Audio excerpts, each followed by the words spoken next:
Brilliant. I think we're good to go then. So, Hi, everyone. yeah, welcome everyone. Oxford University Music Discussion Society. It's very excited to welcome our first guest speaker of Trinity term this afternoon. So with us we have Phil Elverum, aka Mount Eerie, aka the microphones. So I'll start with a quick intro for those of you who aren't familiar with our guest. So Phil's recordings, released variously as the microphones and Mount Eerie, represent just a portion of his artistic output, which has ranged from running a label and co-organizing festivals, self-publishing books, photography, and paintings. But it's for his original music he's known best, from his earliest tape experiments of the 90s to the immersive sound diary of the microphones in 2020. So welcome, Phil. How's it going? Good. It's going well. Thanks for having me. Yeah, we're very excited to have you. So I'll start with some questions of my own, and then I'll throw things over to our audience, who I'm sure are eager to ask some of their own questions. So to kick things off, I know this is something you've probably explained in countless interviews, but for those in the audience who are less familiar with your work, could you quickly explain your decision to switch between the microphones and Mount Eerie names? Not really. I can't I can't really quickly explain it. Sure. There's not really a good reason. It was just that happened almost 20 years ago now, 18 years ago.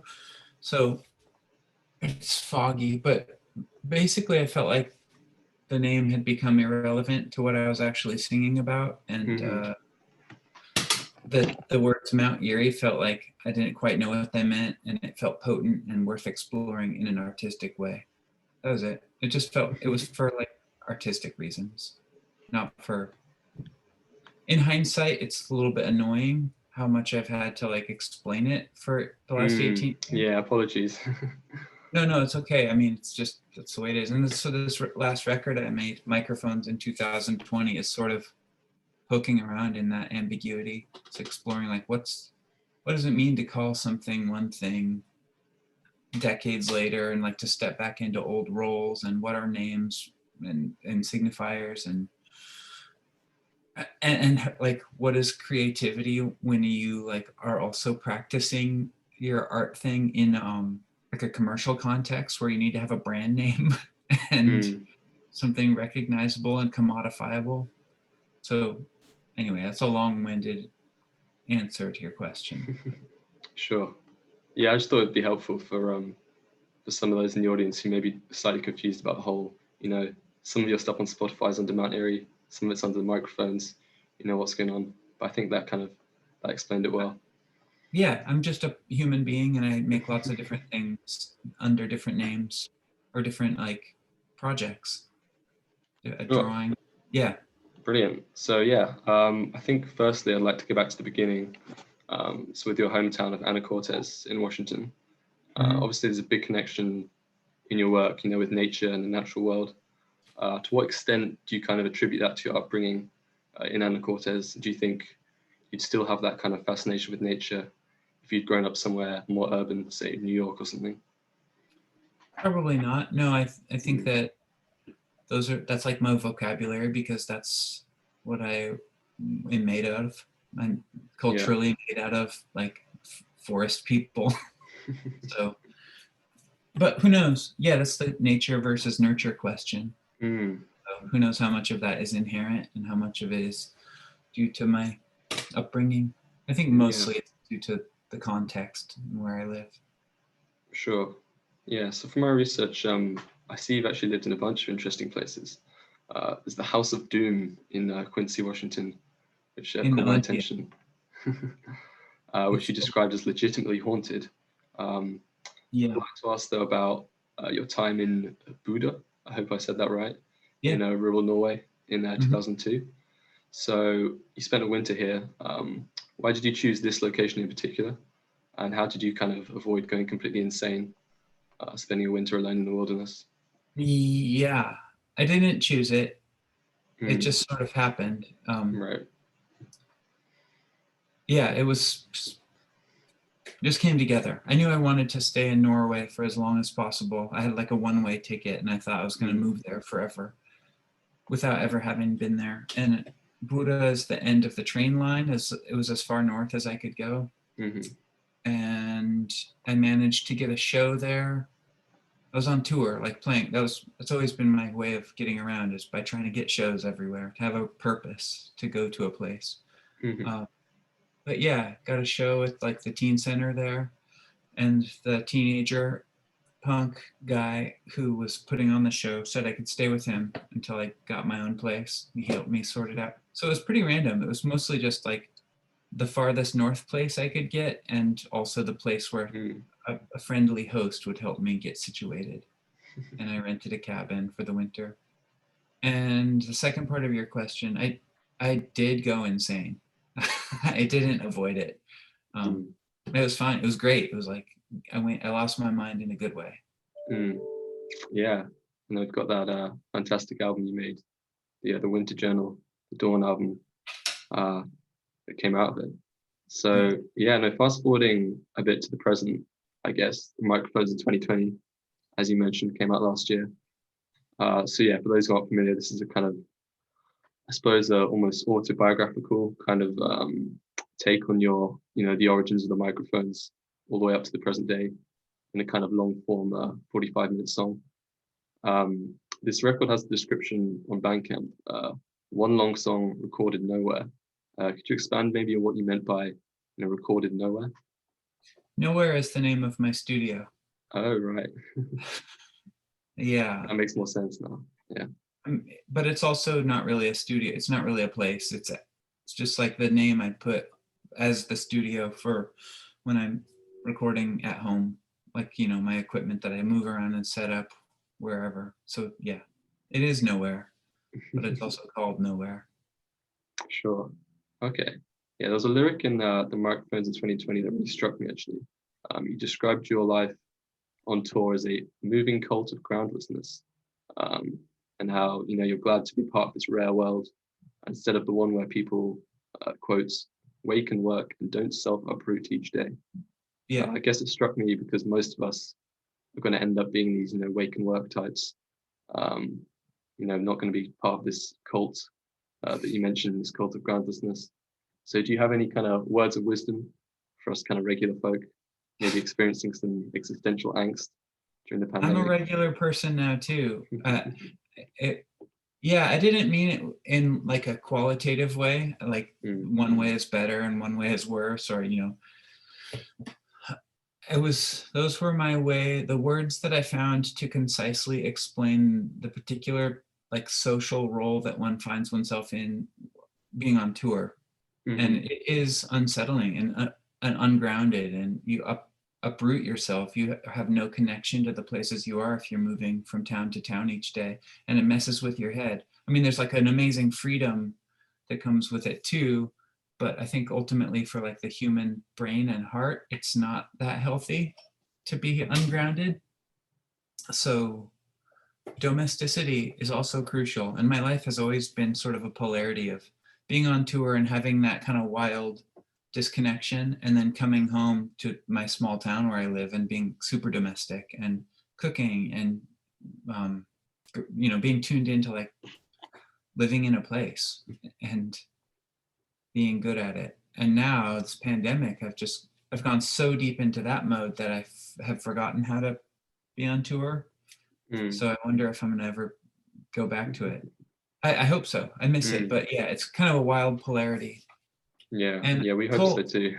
The word cult I used in there because there's like a fellowship, but when you see another touring band and you're out there on the road, there's like a look of recognition, like there's some subtleties that come with touring where you're like, yeah, I get it. I know the feeling that you're having right now, and it's so specific. So it's like a moving cult of groundlessness. Also, groundlessness is good. I mean, I'm going off the rails on your question, but the idea of groundlessness, I actually think, is the ultimate goal of everything. To get in touch with having no footing, and to get comfortable with it, and to realize that like everything is temporary and everything's going to fall apart. So being on tour is a really good way of tuning into that like the fragility of everything and the impermanence of everything. And it's the question is like, can you be in that state and do it in a healthy and wholesome way rather than a nihilistic way where you're just like drinking too much and eating bad food and being mean to the people around you. That's what happens to a lot of people on tour, but there's a better way to do it too, which is actually getting closer to, like, I don't know, being sort of a wandering monk or something. Yeah, definitely. So change the subject slightly. One of my favorite songs of yours, The Glow, from your 2000 album, It Was Hot, We Stayed in the Water, has the sequel, The Glow Part 2, which is obviously an entire album. So I guess I'd like to talk a bit about chronology in your music. So yeah, more simply, what motivates your decision to write sequels for certain songs and not others? Just artistic decisions. Yeah, it's I like it. I like pointing out that all of it is sort of interconnected, and it seems fun to me to create these, like a web between all the songs rather than pretend that they're all isolated singles, which they're not. Like, they're all part of one larger art project. So creating links between the names is one way of sort of interweaving everything. But yeah, I don't really have a clear answer for why some songs and not some others. Maybe it's because some ideas don't feel finished. Sure. Okay. So yeah, in previous interviews, you spoke about, how it's always inevitable as an artist that you will be kind of misinterpreted or misrepresented in some cases. But at the same time, you still feel like trying to explain, what you really mean in your lyrics is sometimes, not possible. So with that being said, what do you think of, platforms like Genius? Do you think it has a positive effect in helping people interpret music, or do you think it kind of takes away from the experience, really grappling with something yourself? What do I think about what? So Sorry. have you heard of genius.com? No. No? So it's a website that displays lyrics to, an artist's songs, and you can click on the lyrics and it will have annotations where someone's explained what it means. Oh. I think that, like, debating about the meaning of poetry is a beautiful and ancient tradition, but I think that if that website is like, this is the empirical meaning of this song, that's bad.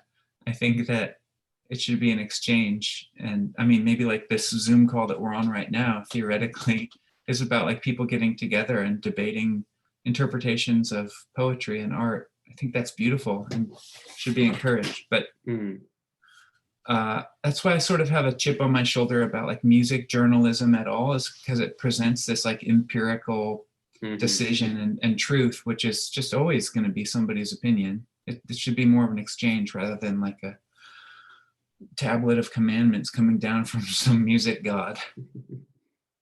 Yeah, unfortunately, I don't think Genius is quite at that level. It's yeah, often it's quite, simplifies things down. If you look at the annotations, there'll be like one option. It's not like a discussion really.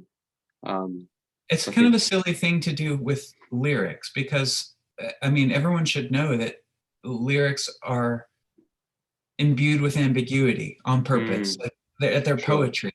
So every person is going to have their own experience with it. And the more we talk about it, the more I'm like anti-Genius, because if it doesn't lend itself towards more curiosity and more interpretation, that seems like it's having the opposite effect.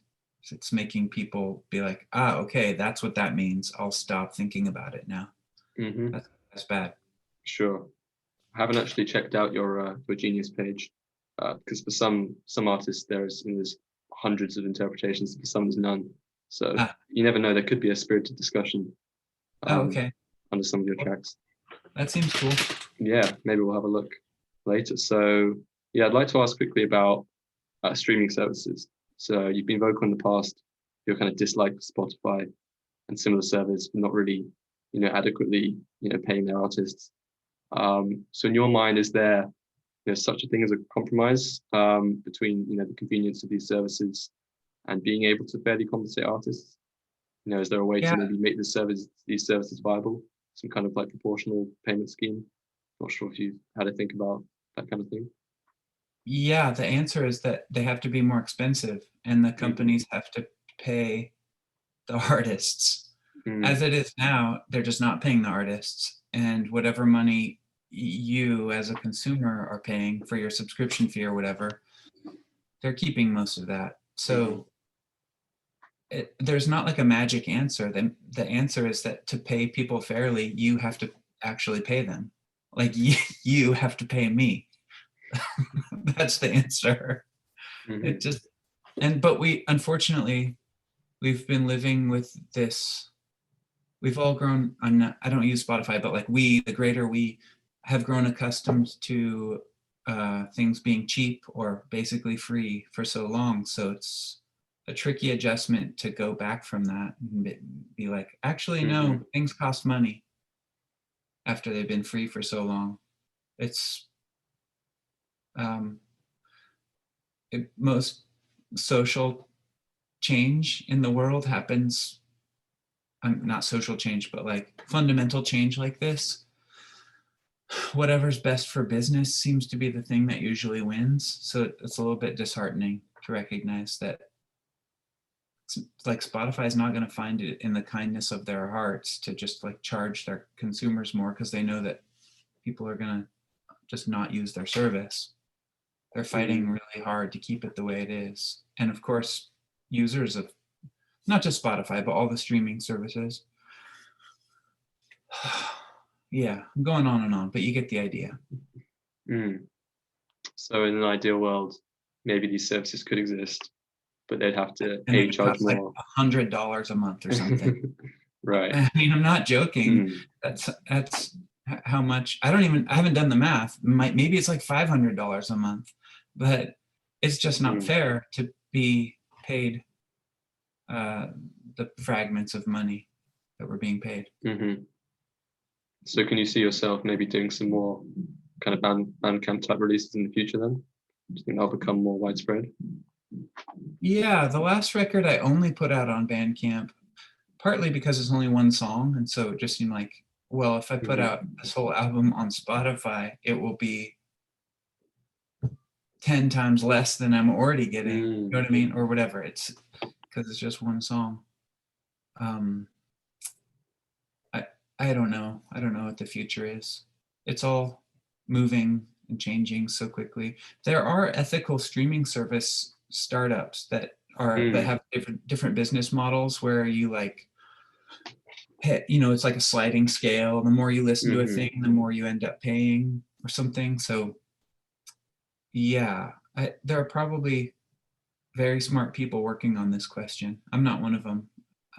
I just focus on, I love Bandcamp because I set my price and the money goes to me, and Bandcamp takes their small percentage rather than like the humongous percentage that the other ones take. And then also physical releases. I'm pretty old fashioned. Yeah, there's some really interesting startups. So Catalytic Soundstream is one of them.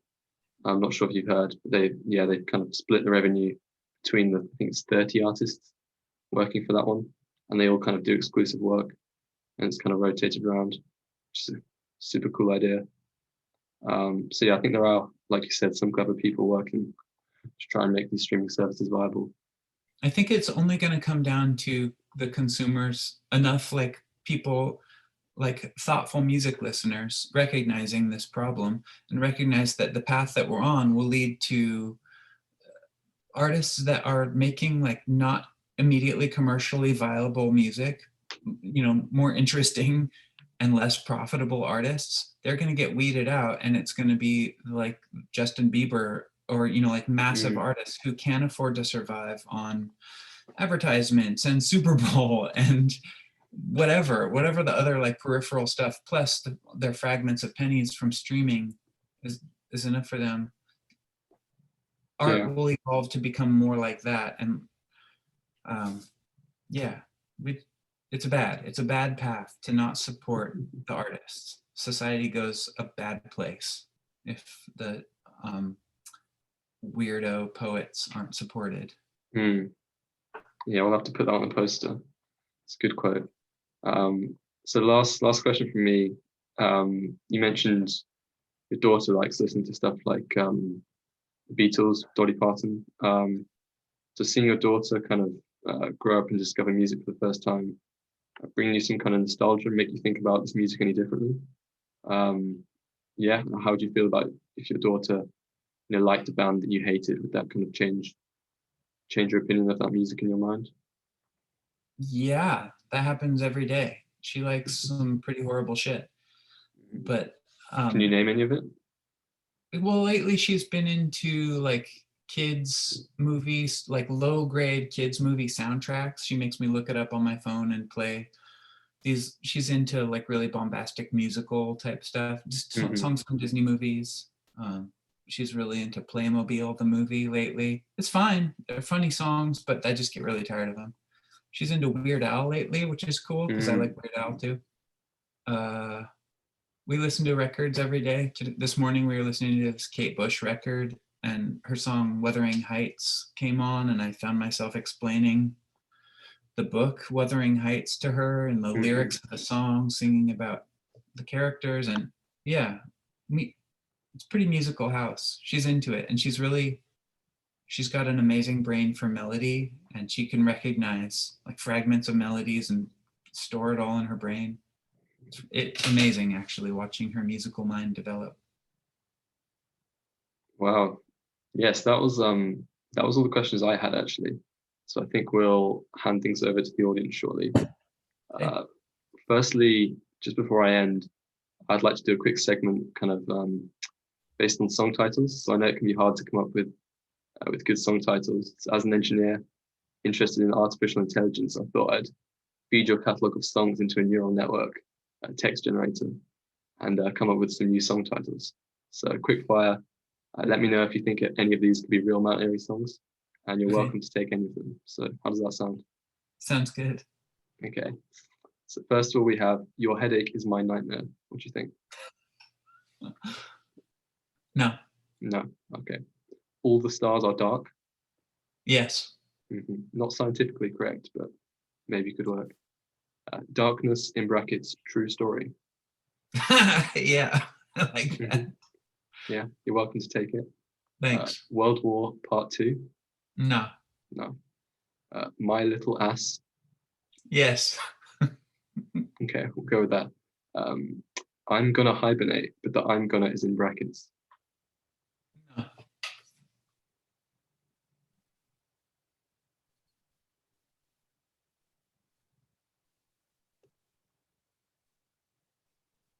No.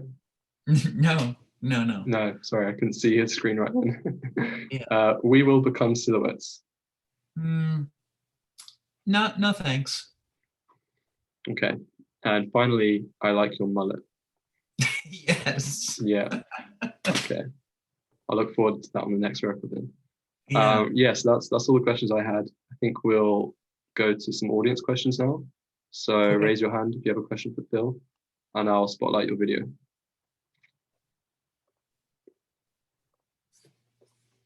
Don't all jump at once.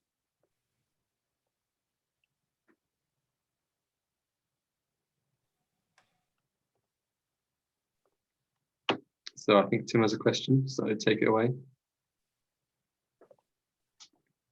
Hey, you mentioned poets recently, or just in the discussion there.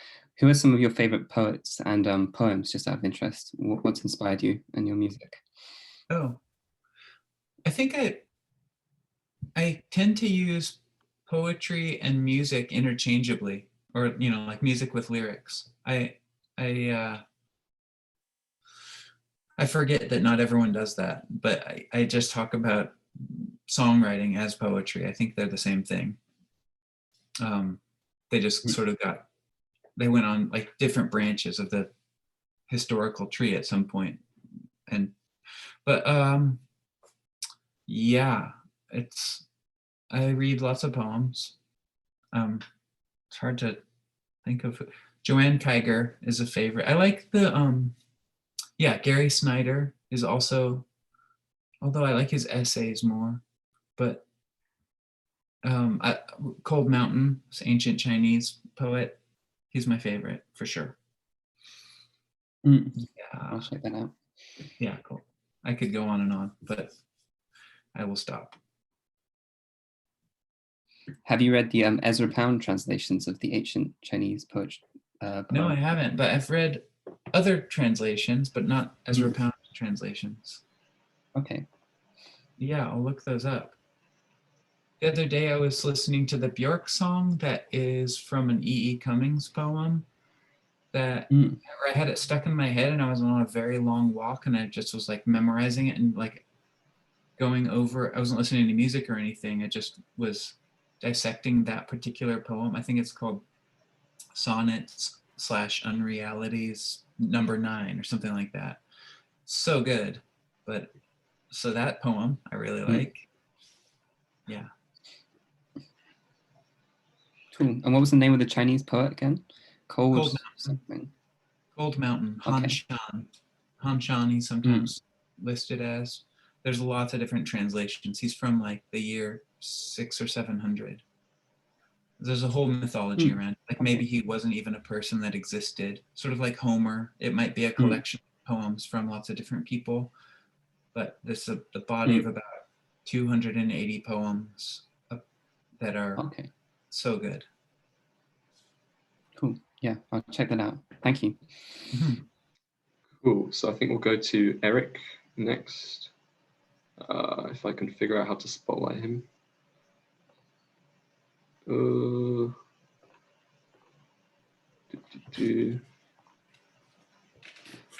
So, oh no, getting some technical issues. Okay, apologies, folks. So Eric, ask away.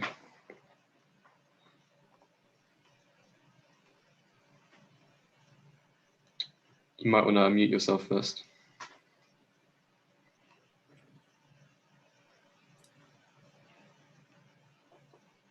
Oh, and Eric's gone.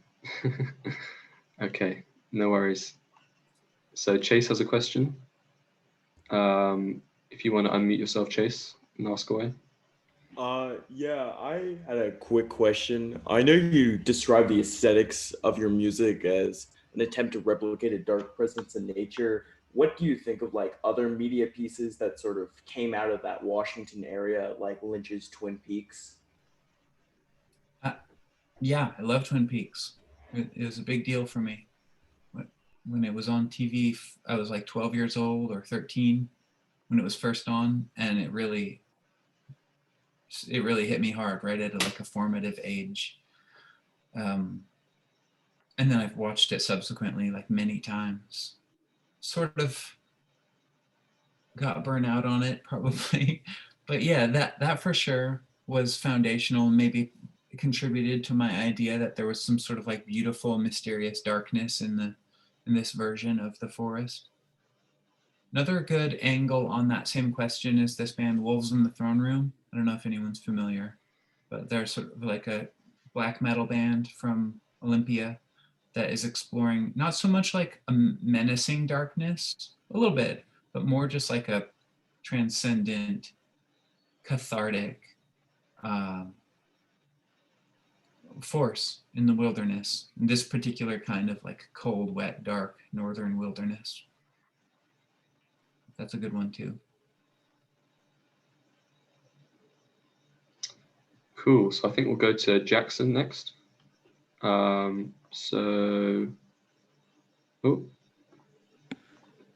go for it. Yeah. So I think I read at some point you mentioned you were pretty influenced by Knausgaard in some of your lyrics, and I'm a huge fan of his whole series as well. I think it's fantastic. And I think I kind of noticed this sort of pattern right around the era when that book was coming out. I'm also reading the Elena Ferrante books right now, which are really fantastic and sort of similar in a few ways. I think your music also shares, at least lyrically, in some of it, in its autobiographical quality, some similarities with, though he's in the headlines now for some shitty reasons, Mark Kozlik, and that sort of confessional, free-form style. And I'm wondering if you have anything to say about why maybe that sort of music, that lack of formal pretension, seems to appeal to people a lot in our era. Good question. That's true. So there may be two parts to consider, is why it appealed to me and why there was sort of a pivot in my writing, and then also why it appeals to other people out there, and why albums like Benji and the Elena Ferrante, actually, I didn't know her books were sort of in that mode. I haven't read them. It's a little different, I guess, because we don't know who she is. But I mean, it feels very autobiographical in the same way, and it feels similar in the sense that she's able to take, like, an episode of her walking down the street with her friend into this like really intense, meaningful encounter that signifies something really significant. Yeah. So. Yeah, I think that why it appeals is because we all want reality. Like, that's what art fundamentally can be for. Maybe it doesn't have to be for, but it's like to touch something deeper, more true, to get at a deeper truth. And I think that one way to attempt to do that is by using poetry and metaphor and symbolism and obscurity to sort of get at the soul of things. But another way to do it is just to be like, blah, here's all of the occurrences of life, and just like the oppressive tsunami of circumstance. And for me, at least, that's what the Knausgaard books felt like. Was it erased my own thoughts. I felt like whenever something was happening in his books, it would give me deja vu, but about his memories. Like, they were my thoughts. And I think that that's sort of the magic of that approach, is that it can totally erase the reader, which is, and like bring them into a whole other reality. Even if it's like a banal occurrence, like he's making sandwiches for his children or whatever, it still feels amazing, like a magic trick that can happen. So that's, I think, why they're culturally appealing, is because we live in a time maybe when reality itself is imperiled, and we need to feel more grounded, I think, all of us. And like our social existences are so fucked up and like mediated by these social media algorithms. And so to feel grounded in reality by something that is like banal and true and everyday, and also somehow transcendent, that's a very desiring feeling. So that's, I think, why they're culturally important. Oh, also, it's worth mentioning, like, isn't that what Proust did a really long time ago? Isn't that the same concept with remembrance of things past? Was that it's like 1,000 pages about him taking a bite of a cookie? Yeah. Something, but somehow it like goes all these places, and it just like you immerse yourself in it. I haven't read it yet, but I hope to. But for me, the pivot was in this context of my wife was sick with cancer and died. Like I was in this very intense year of my life, and it felt like my whole existence and identity and pursuit of songwriting and art making felt stupid. It felt like pointless and like profane, and it just didn't feel right to go back into that, like exploring some like dark forest mythology and making some like cool, weird, spooky music. It all seemed so childish or something, and wrong. And so I thought I was done with music, and I thought I would just be get some other job and just be a person. And but reading those books, reading the Knausgaard books, and then also I heard that album Benji, it didn't like change my life, but it was like the door cracked open a little bit, and I realized like, oh, I don't have to interpret my experience and make it poetic and try and like say some wise stuff. I relieved myself of the burden of trying to find wisdom, and just describe my actual experience. And I realized that that album and those books made me realize that a true description of actual experience can actually be valid art, and in a lot of ways more true than constructed wisdom. That was the pivot for me. I'm sort of now trying to get back into ambiguity and metaphor. I feel like I've described my own life well enough, and I want to keep trying new ways. Interesting. Yeah, I've been thinking about that a lot, because like I listened to Hallelujah by Leonard Cohen the other day, and just, thinking of like songwriters as people that have mastered this sort of like, kind of arcane craft, and they're able to compel things with metaphor and structure, and I don't know, like a David Berman or something just does it so well and so consistently and so fresh. But yeah, like you said, that's sort of just like vomiting of things without, with lack of any pretension, and just letting things out. Can be really effective and really interesting. So. I think also the other Mark Kozelek records after Benji are sort of a progression of like a cautionary tale of the dangers of that approach. Yeah. Because you can see the limits of that approach, and you can see that you do need to have some magic and profound restraint in there a little bit. If it's all just the vomiting without the profundity, then that is it's like a waste of time, maybe. Yeah, interesting. Yeah, thanks for your time. I appreciate it. Cool. We'll go to Eric next then. Hopefully you can hear me now. It's working. Yep. Yes. Loud and clear. Right on. So yeah, I had a quick question. There was this survey done by, I think it was the Singapore Times about a year ago. And they surveyed around 1,000 people and asked people near the start of the pandemic, like what did they consider to be essential jobs and what did they consider to be non-essential jobs? So like pretty predictably, the top 5 essential jobs at the time people named were doctors, nurse, cleaner, waste disposal, garbage collector. But the top of the list of non-essential workers and non-essential job at like 70% was artist. Now I'm just curious to know, like based on your perspective and the world that we've kind of collectively lived in over the last year, like do you have faith and that maybe that perspective has swayed or changed given how much people have been relying on consuming different forms of art in a way to cope with and still relate and understand people being removed from having face-to-face connection and things like that? Yeah, that's a big question. I mean, even before the pandemic, I thought about it a lot. I thought about this question of like, what is real work? Is what I do necessary, or is it frosting? And I struggled with it a lot. I didn't struggle with it really. I'm just going with it because I feel so lucky that I get to do this with my life, and that enough people are interested that I don't have to have a different job. But I feel like at any moment the bubble's going to pop, and like the dream will wear off, and I'll be like, okay, back to doing something that's actually necessary for the good of the world, or not. I shouldn't put it that way. So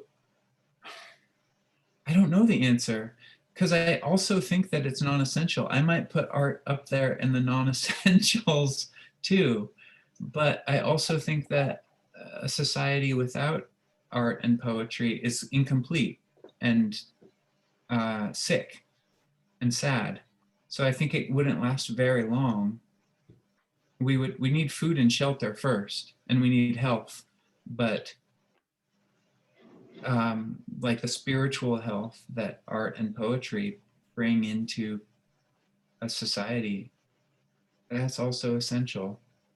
It's maybe just like a few notches down the list after food and shelter. I don't know. I know that, yeah, also in the pandemic, people have been listening to more music maybe, or like streaming a lot more shows. I don't know if that's going to make people more empathetic towards the creators. Probably not. I think that in general, the consumers tend to be pretty shut off from who's making the thing that they make. I mean, in the mainstream, mostly. It's rare for people to be compassionate consumers. Yeah, so I was lucky enough to study audio engineering under Garth Richardson for a little while in Vancouver.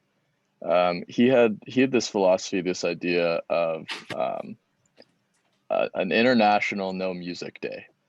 So one day of the year, you walk into your cafe, you get in the car, you turn on the radio, all of the background music and television, it's all gone. Everything's muted for a single day, just to kind of remind people how, how readily and how almost for granted we take the availability and accessibility to music. And it's kind of, I guess, that perspective that you don't really know what you got till it's gone. And yeah, not that I think it'd be a logistic nightmare, and I don't know if it would ever actually work in reality. I thought the opinion and the approach is interesting, and I guess like from your point of view, is there any other way that like we can instill more value in how people relate and appreciate to professionals that give all of their time and their energy and their efforts to producing something that means something to them with hopes that it's going to relate to other people? Yeah, I don't know. I wish there were a way. I think it's just personal too. Every person has their own like empathy skills. Maybe I'm in a weird skewed position because I feel like the people that tend to listen to my music for whatever reason tend to be, I think, a little more thoughtful than the average like music consumer and more engaged, and they're aware of like alternative culture and underground music, and that alone I think makes people more aware of the systems behind what they're consuming. But these people are also eating like organic food from a farmer's market. So it's not just about music, it's people who are paying attention to the systems around us. And so that's my perspective, is I'm lucky to have these like cool people that like my music. But in order to change the vast majority, maybe I don't have that much hope that it's possible.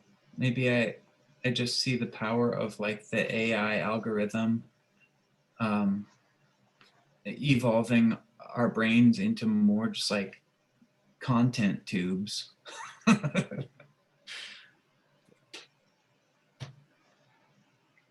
Pretty dark. Well, an honest response. Thanks a lot. I appreciate it. Yeah. Cool. So we'll go to Stephen next. So feel free to unmute yourself. Oh, hi, Phil. Hello. I had a question about a gig you played in London about 2 years ago that I felt really privileged to have been to, because that was, I think it was the first time you played Microphones in 2020 in public. Yeah, so I just felt like so privileged of being able to go to that show and seen something that no one else had seen for like so long. And I'd been waiting for so long for it to come out, and I'd been telling all kinds of people about it. But I think that was a one-off. Am I right in thinking that? It was. I'm trying to remember why I was even there. Oh, yeah, I went on a trip to Scotland. I did a residency in the Outer Hebrides, and then I was in the neighborhood, so I played a show in London. Oh, wow. I was just wondering, because my remembering of the song was very different to how it came out on the record like a year later. Yeah, it was a work in progress. Yeah, I just wondered how much you changed from that, and what kind of insights you got about the song from having played that gig. Yeah, that would have been like August 2019, I think, right? Sounds right. Yeah. It took me maybe about a year to write that song. And I was just always thinking, there's lots of earlier incarnations of it. It started off, I was going for like about 10 minutes long. I thought that would be a super long song if I could get it to be 10 minutes long. And it just kept growing. And I actually deleted a lot of parts. I think at that show, maybe I played this whole passage about this road trip in Canada. And it was very much like making a novel or something. I edited out whole sequences.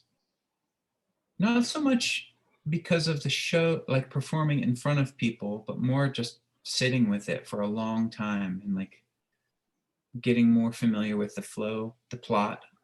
It was writing that song was, I've never done anything like it. Obviously, it's a lot harder to hold all of the movements in your head when it's that huge, when it's that many moving pieces. It's a lot easier to think about a 3 to 5 minute song and the verse, chorus, verse thing. It's the same principle, but it was like on a much larger scale, moving these huge chunks around. Oh, I should talk about Stereolab before I talk about that time I went to Italy and like bought gas at the gas station. And just thinking about like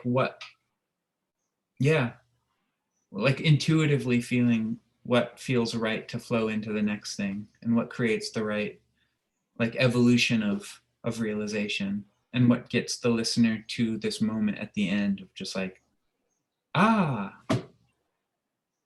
was there a part about going to meet Eric's trip at some point? Yeah, that was a road trip in Canada. Yeah, totally. Yeah, I mean, I still a valid part of the story. It just didn't, it felt a little convoluted to try and shoehorn that in.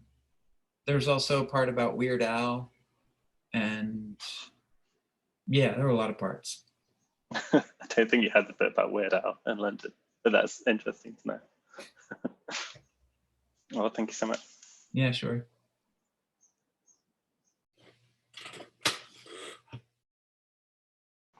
Cool. So yeah, anyone else with a question for Phil? Otherwise, we're not going to keep you. So yeah, just shout now if you've got a question. Otherwise, we'll wrap things up there. Ooh, so Eric has another question, it seems. So just one more quick one for you. Oh, yeah, sorry, it's not letting me dark ghost spotlight silhouette. Yeah, no worries. Just ask away. I'm just curious to know, in your writing and recording process, like how much do you lay down having a home studio? When you're going to write a song, are you very traditional in the sense that you pick up a guitar and you write out the lyrics and then you form and you build composition around that? Or are you one to kind of record as you write and put down ideas and layer kind of through that process?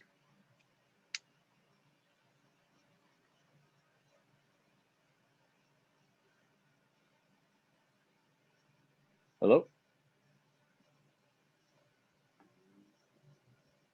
I froze.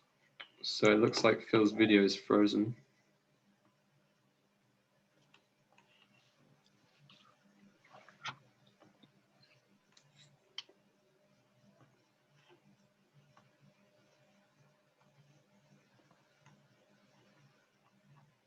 Okay. Unfortunately, it looks like Phil's disconnected. So we'll wait a minute and see if he reconnects. Otherwise, we'll probably call it a day there. Here he is. Oh. Hello. Can I be heard? Yep. Okay. Last word that I heard from you was home studio. Wondering how much I lay down. Yeah, just like in your writing process, I guess how much is involved of recording and layering and kind of building tracks in your writing process specifically? Or are you one to write the song, conceptualize it, and then go and record it all at once? Usually, well, traditionally, it was all about recording and layering and not having a song written when I started. But for the past few albums, it's been more deliberate. It's been more writing it in advance, working it out on paper, and then recording it. And of course, like letting it evolve while I'm recording it. But Yeah, it very much depends on the album. There's a lot of different approaches. Each one is different. The last one, the very long one, was pretty much charted out on a long scroll of paper. I even had like counter markers, like unit markers, measure numbers, and it was like, okay, that line happens at measure number 720. Yeah. Very deliberate in that sense. Yeah. And then I guess just a follow-up question about your home studio. Do you have a console in your house, or just curious to know a bit more about your setup? Yeah, I have an 8-track, half-inch 8-track tape machine, and I got just recently. I haven't used it that much, but I have a small sidecar mixer, a Studer, and then I have a few preamps and like 3 or 4 microphones. No big deal. Enough to get the job done. Yeah. Yeah. Cool. Well, I appreciate your time. Thanks again. My pleasure. Great. So I think if there's no further questions, we'll wrap things up there. Thank you very much, Phil, for coming on this afternoon. And yeah, best of luck with everything in the future. Hopefully touring restarts soon. Thank you. Yeah. Thanks. Okay, bye. Brilliant. Bye.